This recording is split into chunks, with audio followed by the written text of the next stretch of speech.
What's up? Welcome back to Brunch with Britney. Another episode. Grab your drinks, get ready. I'm doing H2O today.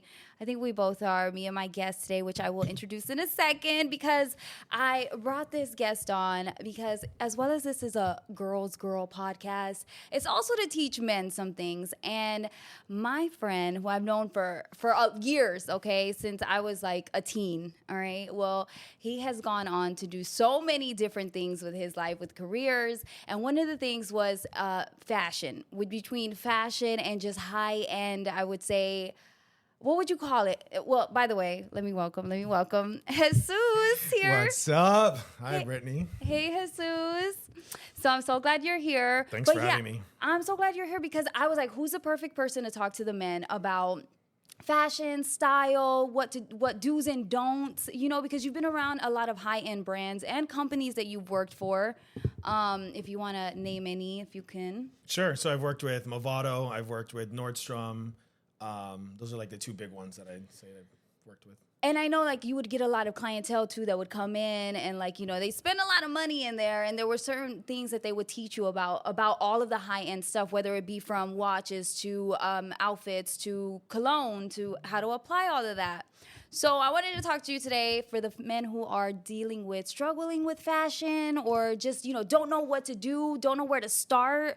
You, to me, are the guide. You are the go-to, like you have those answers. Well, I appreciate that. Yes. Okay. So let's start with one of the things for me that I always notice with men, the fashion shirts that have the logo brands on them. How are the men supposed to be wearing those? Because some are very, logoed out.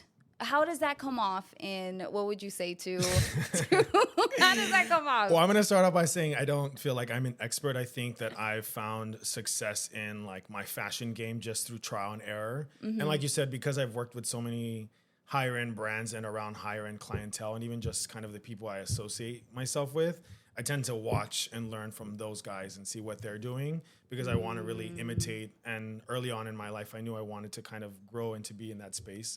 When it comes to logos, I'm anti-logo anything, unless it's like a classic brand like Ralph Lauren. Okay, so wait, because there's different versions of Ralph Lauren. There's the U.S. Polo Association. That one, I think, no. Okay. And I will say, like, early on in high school, I was big on brands with, like, I don't know if you remember, like, Echo or, like, South Pole. Oh, my God. Echo was a big one for sure. I remember I wanted a Sean John tracksuit so badly just to, like, have the logo. Yeah. But I think as you get older, you really just don't want to cause, at least for me, that much attention to, like, what you're wearing. Because it kind of can distract from, like, who you're with, the conversation, if you're on a date, if you're interviewing or meeting someone important. So I, myself, am, like, very anti-logo heavy. Yeah. Unless it's, like I said, a classic brand. You can still maybe get away with like Tommy Hilfiger, like old school classic brands that have been around for a long time. And what like style would you say? Like, okay, so we're in summer, and I feel like there's fashions for every time of the year, but we're here in Florida specifically. But in summer, it's a lot of like, to me, I think linen is great on men. Like, what are you wearing right now? What is this made out of? This is like a silky material. Again, summer, you got to know your fabrics, gentlemen, because you don't want to be a sweaty mess outside or when you're with someone.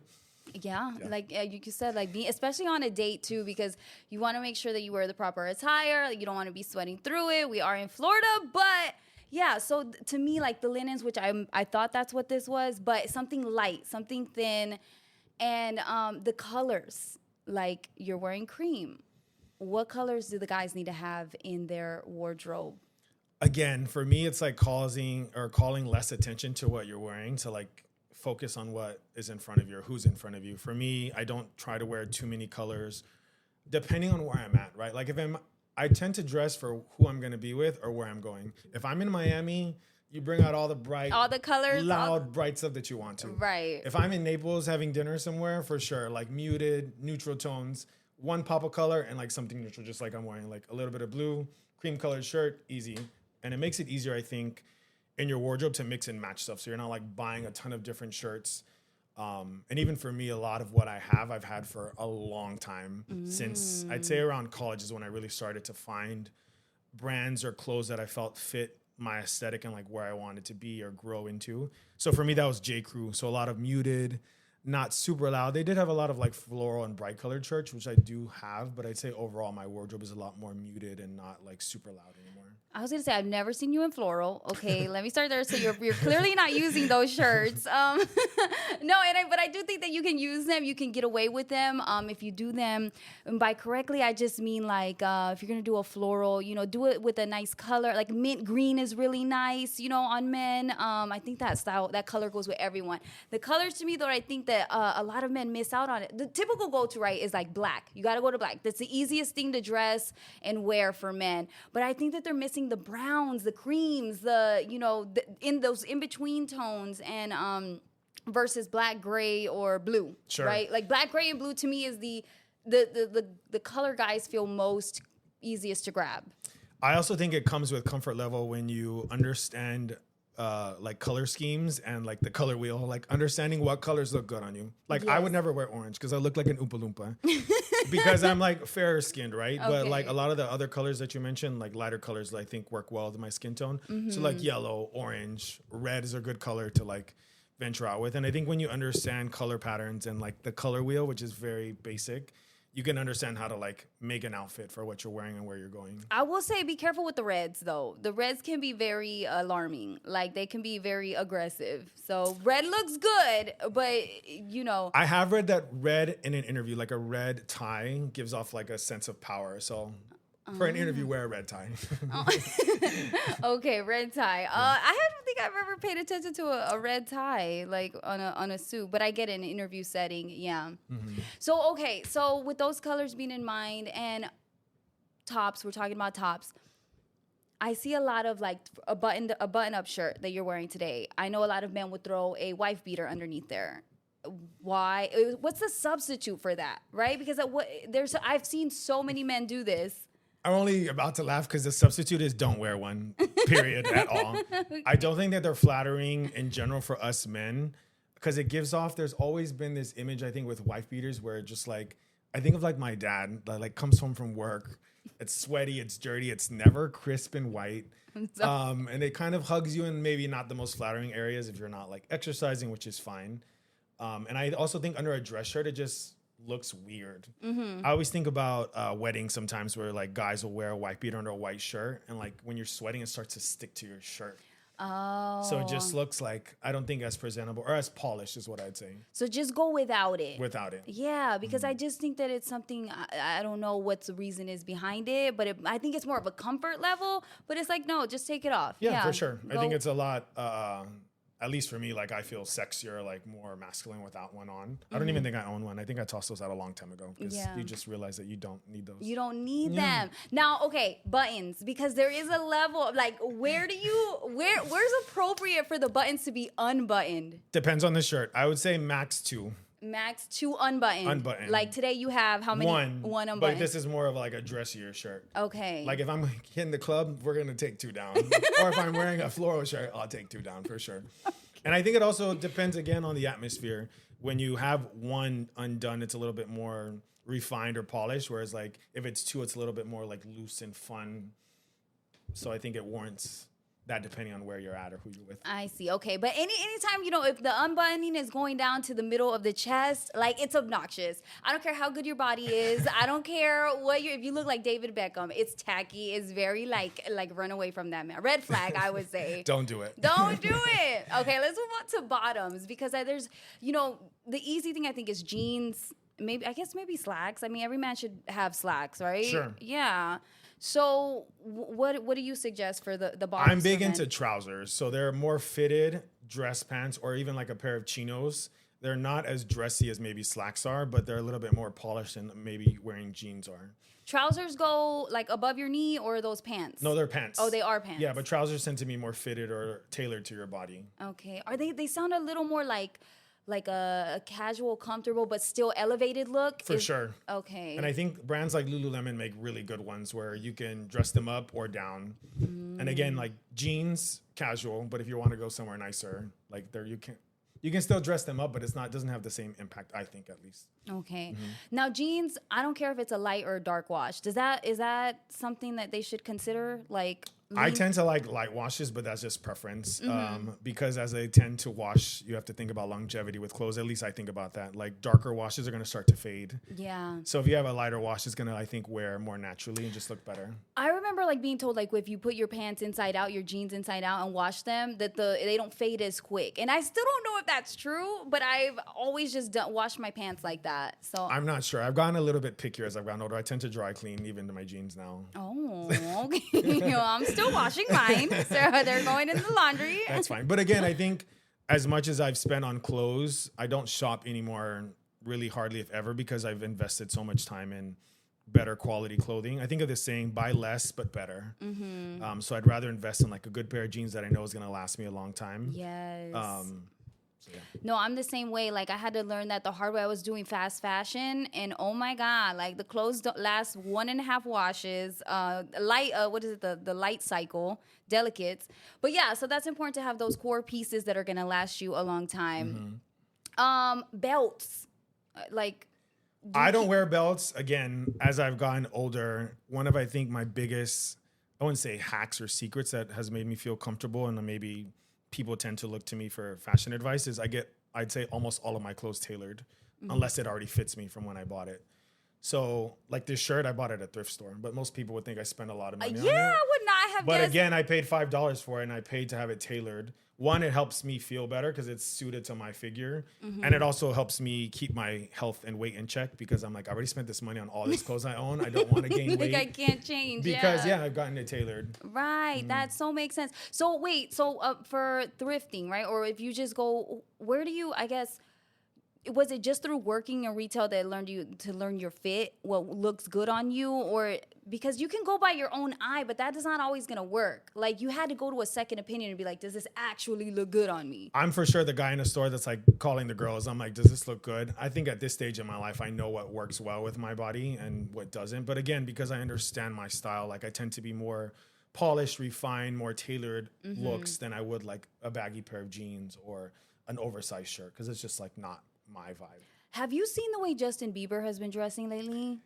I mean, it's Justin Bieber. He can get away with whatever he wants. No, he cannot. But I think it would be cool if he went back to just like younger Justin. I think he did wear a lot more not as big or baggy clothes. Everything's baggy. Everything's oversized. I thought it was a phase. He's still going through it. And I think for me, he's married to Haley. Like she's put together. And I think a lot of the times people are like, why are you always dressed up? Or be more casual. For me, when I dress up, it's less about me and more about who I'm going to be with. It's out of respect for that person and who I'm meeting with, even if we're just having lunch. I always think about when you go to an interview, you're not going to be dressed in like clothes you would probably wear at home, but it's out of respect for the interviewer and the company you want to work for. When I'm having lunch or going out on a date, like the respect that I have for that woman or friend I'm meeting with, that's why I dress up a little bit more to show them like, they may not notice or care, but I dress up for that person to show them like, hey, a sign of respect. Like I'm giving you my best. That's really thoughtful. And that's obviously the best way to go about it, whether you're meeting a date or like going on an interview, because I've had girlfriends where I remember one girl went on a date and she told me like he showed up sweaty, like already sweaty, know? Like, I mean, so not everybody takes that consideration where it's like you really didn't shower before you went on a date. Right. You didn't do that. Another friend too, where he came in a suit, but she could tell he hadn't, like he was out all day. Like he showed up nice, but it didn't smell clean. And it's again, like you should have thought of that. Like, what are we doing here? Absolutely. And like you said, I think it's really about intention. Like if this date or this relationship or meeting or whatever it is that you're doing when you meet with someone is important to you, then you'll make the extra effort to give your best, regardless of like, you don't need to be in a suit. You don't need to be super dressed up to the nines, but just like iron your clothes, put on some deodorant, some cologne, take a shower, brush your hair. Right. But if you're meeting with me, definitely dress to the nines. Absolutely. Like, don't come baggy. Don't come any of that. Come correct. No, but, and then, so with those are the bottoms. Shoes though. What's the shoe that a man should never wear as like their go-to shoe on the daily? Flip-flops. I actually don't own a single pair of sandals. No, really? No, I don't. We're in Florida though. I mean, you kind of got to wear flip-flops once in a while. The beach. You wear a boat shoe. Oh, I do love the boat shoe look. Yes. Okay, that's true. And again, I think when it comes to shoes, you don't need 15 pairs of shoes. I think I have the same rotation of 4 or 5 sets of shoes. And what would you say those are? So I have a Chelsea boot, What the hell? What is that? a boot that just comes up to your ankle. Oh, okay. Yeah. Yeah, I've seen those. Do you need it in like brown and black? Do you need I it? have mine just in like a camel tan brown color. Okay, yeah. I have a loafer. I have more loafers, I think, than anything. Same thing, different tones of brown. A boat shoe. I do have a workout, nicer sneaker that I would wear maybe if I'm like running errands or something. But I'd say those are like, and like a dress shoe for like when I really need to put on a suit or dress up a little bit more. Well, they're not gonna let you in the club if you don't have a dress shoe. So those are your 5. That's all you need. No, I think that's good. Yeah, the loafers, definitely one dress shoe. But I would even say get 2 dress shoes, one in black, obviously because you're always gonna be able to use that. But the brown is so important. A lot of men are missing that brown dress shoe, and it makes your outfit with the blues. I think it makes them pop more. So you already have those blues in your closet. Those even the blacks. Instead of doing black on black, the brown kind of like brightens it up, elevates it. Totally. So it's not so obvious of like one color block, your jean, and then the same color block, or even if you do a different color pant, slacks, like you don't want it to be, I don't like the block look anymore. I think you got to add the style to it, and layer it in a way if you can. Yeah, totally. And I think like you said, brown complements, I'd say most all colors, especially like the brighter ones. So if you have like something bright or a little bit louder, you can like tone it down with like a brown shoe or a brown set of pants. Let's go with, for me, I know like jewelry. Okay, jewelry on men. Like, what is the basic line every man should have that kind of like, it's more of an elevated, like I'm a man versus I'm a boy. For sure. So definitely like none of the little plastic rubbery watches. I hate those. Like a G-Shock watch, unless you're like, I don't know, a teenager, don't wear those. Okay. But for me, I think jewelry's come a long way for men, especially because I think it? before men didn't really wear a lot of jewelry, but now I see a lot of guys like wearing bracelets or necklaces, rings now too, especially. For me, I'm all about just like simple stuff. So a watch, a bracelet, and maybe a necklace kind of tucked in somewhere. Yeah. And again, depending on like where I'm going, maybe I'll throw on like a pinky ring, just like show a little bit of like flash there, Yeah, I like that. Yeah, but I'd say for sure, I think the one thing every guy needs for sure for jewelry is just a watch. And it doesn't have to be some crazy expensive watch, but just a nice casual and or dress watch if you can get both that you can. Now, what place would you recommend for that? For a guy who's like building, remember, these are mostly the guys who don't know how to dress or don't know where to start. Maybe they're not going to go for that expensive watch. What's a good solid watch that's, again, a grown man versus like, I'm biased. So because I worked at Movado, I've always liked that brand only because it's been around for a long time. It's not super loud. It's recognizable. The quality is there.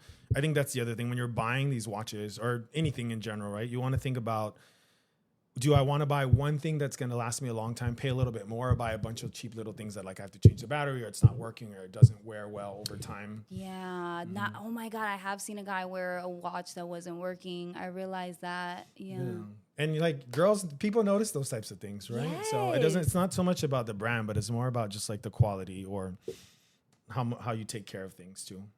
Okay, now let's go to scent because I think that applying, even for women, applying a scent to yourself, there's ways to do it, and you've worked actually with scents and you've had to sell those. They had to teach you how to sell those, right? So like and you were working where when they were at Nordstrom. At Nordstrom, so they taught you like colognes and perfumes or just colognes because mostly just colognes. Okay, so as a man, like what were they kind of telling you?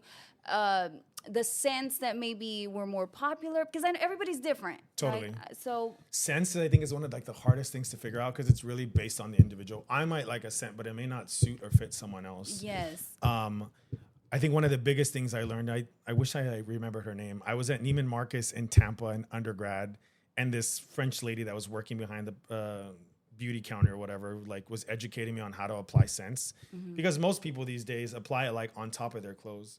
Yeah. And I remember she taught me, she's like, when you sweat, you're sweating out of your pores, not through your clothes. So if you apply the scent on your skin, especially after like you shower, because your pores are more open, the scent tends to stick into your skin and it lasts longer.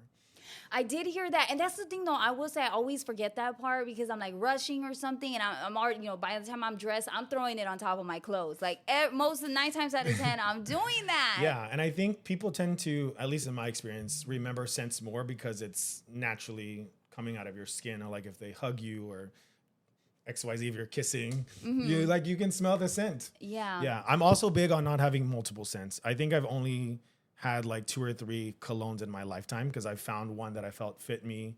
It used to be like this little Dior cologne that they had at Macy's. They stopped making it. And then as I came up a little bit, I started buying nicer ones. So I buy like at Neiman Marcus, the same one. And it's a scent that I get compliments on all the time. It's unique and it's, to me, not super loud. It's not like very floral-y either. It's like the scent. I always wanted, like when I walk by, people to be like, that smells good. But like it's not like a lingering scent or like super loud, like some Axe spray type of thing. Oh my God, no Axe spray. That literally needs to be banned. Don't do it. It needs to be banned, okay? I'm honestly surprised they're still in business. Yeah, no, and they are, and they're doing well. I was gonna say they're kind of thriving. They're thriving, yeah. I'm hoping it's just because like the teen boys are buying it up and they don't know any better, Like for me, I think that. How is it with cologne as far as like how many sprays should a guy really be spraying though when he gets out the shower? If he does it correctly, if he does it out the shower, or even if he let's just say he has to do it on top of the clothes.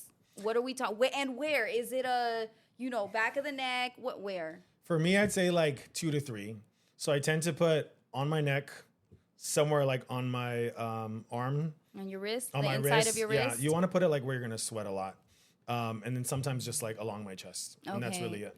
Any more than that, you're doing too much. Yeah. And again, I'm not doing like a big spray. It'll be like I'm barely pressing the thing to. And again, because the scents I have, I had to be educated on scents because there's different types of colognes. Some are more water-based, oil-based. The water-based ones tend to be cheaper, but they don't last as long. So I've invested in oil-based ones because they last longer. So, I mean, I can wear it early in the day and then it's still carrying me through the rest of the day. If you're like on the go or you're working and then you're transitioning to like a date, you're meeting up with your friends, you don't have to be like, dang, I smell, or like the scent's gone away. Yeah, I know, because that's the thing too. I think you also get like nose blind to it yourself. You might even still smell like it, but I always feel like I don't. So I will reapply. Like I don't care. I'm definitely not listening to your 2 or 3 thing. But I think as women, it's like you want to smell nice. You want to like have that when you walk by, that scent follow you. But I think for men, it doesn't apply the same way. No, like, less is more. Less for sure. is more. Yes. And there was something else I wanted to ask you though, and now I'm drawing a blank.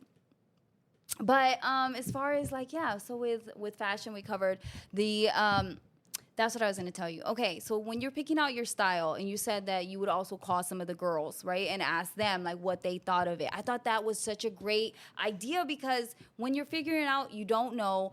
I would say call your sister if you have one. Call a friend, any female friend, FaceTime them and have them really like critique your outfit before you buy it, right? Like when you're out shopping, or take someone with you. To do that. I think that would be really good because, again, when you do things on your own, a lot of men I know don't know what they're doing. And that's okay, but they need that guidance and a woman's eye too, right? And the honesty. I mean, your boys are going to be like, yeah, it looks fly, but our girls will be like, maybe not. Yeah. You're going to need to go up a size, but, or something like that. But I really like that. And, okay, so this one girl pointed out, she goes, when you're trying to figure out what your style is or what would look better, what colors would look good on you, she's like, you should look up someone that you think looks like you, that's like a celebrity, right, that looks like you. She's like, follow what they're doing, just because like they have a team, that pick out the right colors for their skin tone, like we talked about that, that know how to coordinate things, that dress them if you like how they dress, and to kind of mirror that, and if the same body type, things like that, which I was like, oh, that's really smart, That does make sense. I mean, I would say I've mirrored a lot of my fashion after my mentors that have like been really successful and done a lot, and because I look up to them and want to be like them at some point in my life. I've always looked to see like how they're dressing. Mm-hmm. So even early on, I remember in high school going to like these super ritzy country clubs, and I'm like, what do you wear to these things? Yeah, what would you wear to them? Yeah, I just would watch my mentors. They'd wear like a golf polo shirt and like some nice slacks, a loafer, maybe a boat shoe. They're not like walking in with like an Air Jordan sneaker. Yeah. Or No. like a big Gucci shirt, even if they have the means to do it. Right. So for me, like you said, rather than maybe look at a celebrity, I'm looking at like these big business people that have been in my life and mirroring what they're doing, because I'm like, okay, this is what they're wearing, so I'm gonna mirror it in some way too. I love that. It's so true. I feel like that's a good like start. This is a starter episode on how to dress for men, you know, because there's so much more we could get into. But I do think that like the basics are important. The solid pieces, the tailoring. Oh, and I do think every man needs one tailored suit. One tailored suit. Well, I think all suits should be tailored. Well, okay, yeah, you're right. You want them fitted to your body. Like, you don't want a baggy suit. And I don't care what guy you ask, regardless if they're into fashion or not. Like, we all want to feel our best when we're in something, right? I can't think of a guy that wants to look sloppy out in public. Never. So if you buy a suit, like, take the time to let someone fit it to your body frame so it suits you and it looks good. And I always think of that cheesy saying, like, when you look good, you feel, or when you feel good, you look. What is No, it? when you look good, you feel good. Yeah, Yeah, exactly. yeah. So like when your clothes is together, you're like, okay, I can conquer the world. I can have success on this date, or I can close this business deal, or really get the introduction that I need to with this certain individual I want to meet with. And it takes that kind of like stress off of it. I agree. I love that. Listen, these are your basics, guys. Share it with your friends. Make sure you call the girls when you're getting outfits, when you're out getting outfits. Jesus, you really have, to me, broken it down so nicely for the men. I thank you for that. Because I know that's it really is. I admire the way that you dress, the way that you carry yourself, the reason behind the outfit choices that you choose, and just the way everything from your jewelry to even your glasses are sleek and nice. Like, you know, you always keep your hair done really well. I appreciate that. So yeah, so I thought it was important for men to kind of get a guideline to that. And Yeah, you know. absolutely. So thank you. This is Brunch with Britney. Like I said, it's for the girls and it's for the guys too.